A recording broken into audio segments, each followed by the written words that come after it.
জাতীয় গণমাধ্যম কমিশন গঠনের উদ্যোগ খুবই ইতিবাচক, তবে এটি যাতে প্রেস কাউন্সিলের মতো অকার্যকর প্রতিষ্ঠানে পরিণত না হয় সেদিকে খেয়াল রাখার পরামর্শ দিয়েছেন সাংবাদিক ও গণমাধ্যম সংশ্লিষ্টরা। আজ এক আলোচনায় তারা বলেন, গণমাধ্যম কমিশনের লক্ষ্য হওয়া উচিত গণমাধ্যমের স্বাধীনতা ও সাংবাদিকদের পেশাদারত্ব নিশ্চিতের পাশাপাশি অপসাংবাদিকতা রোধ করা। জাতীয় গণমাধ্যম কমিশন সরকারের কাছে প্রত্যাশা শিরোনামে শনিবার রাজধানীর দ্য ডেইলি স্টার সেন্টারে আলোচনার আয়োজন করে media resource development initiative MRDI।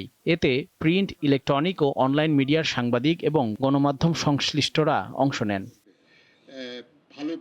শুরুতেই প্রস্তাবিত জাতীয় গণমাধ্যম কমিশনের বিভিন্ন দিক তুলে ধরা হয়, দেয়া হয় নানা পরামর্শ। আমাদের যে অডিয়েন্স, আমাদের রিডার, ভিউয়ারের যে কোনটি সংবাদ আর কোনটি সংবাদ না, কোনটা বিশ্বাসযোগ্য কোনটা বিশ্বাসযোগ্য না, সেটি খুব গুরুত্বের সাথে আলোচনা করার মতো প্রয়োজন আছে। ক্ষতিপূরণের বিষয় যাতে রাখা যায় এবং এখানে কোনো ঘটনা ঘটে গেলে, কেউ ঝুঁকিতে পড়লে সেখানে কিভাবে রেসপন্স কোঅর্ডিনেট করা হবে, এগুলো সব কমিশনের কাছে এই দায়িত্বগুলো দেওয়া হয়েছে। আলোচনায় গণমাধ্যমের স্বাধীনতা নিশ্চিতের উপর জোর দেন বক্তারা। বলেন, কমিশনের লক্ষ্য হওয়া উচিত সাংবাদিকদের অধিকার, পেশাগত মান ও অপসাংবাদিকতা রোধে কার্যকর ভূমিকা রাখা।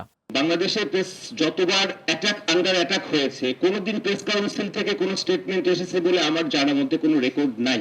তো সেটাও কিন্তু একটা পুনর্বাসন কেন্দ্রই হয়েছিল। তো এটা যেন আবার পুনর্বাসন কেন্দ্র না হয়।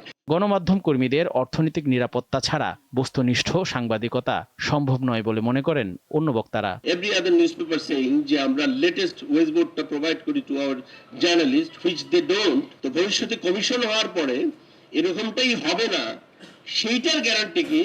That's remain my big concern. সাংবাদিকতা যদি হয় কোনো গোষ্ঠীর স্বার্থ রক্ষা করা, সাংবাদিকতা যদি হয় কোনো রাজনৈতিক শক্তির স্বার্থ রক্ষা করা, অবশ্যই গণমাধ্যমের রাজনৈতিক মতাদর্শ থাকবে, কিন্তু যদি আলটিমেটলি এটাই হয় সাংবাদিকতা, তাহলে সেটা আসলে সাংবাদিকতা থাকে না। গণমাধ্যমের স্বচ্ছতা ও জবাবদিহির উপর গুরুত্ব আরোপ করেন এই জ্যেষ্ঠ সাংবাদিক।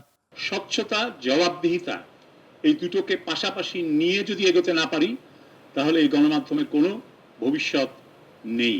জাতীয় গণমাধ্যম কমিশনকে স্বাধীন ও রাজনৈতিক প্রভাবমুক্ত রাখা সম্ভব হলে এটি প্রত্যাশা পূরণে সক্ষম হবে বলে মনে করেন সাংবাদিকরা।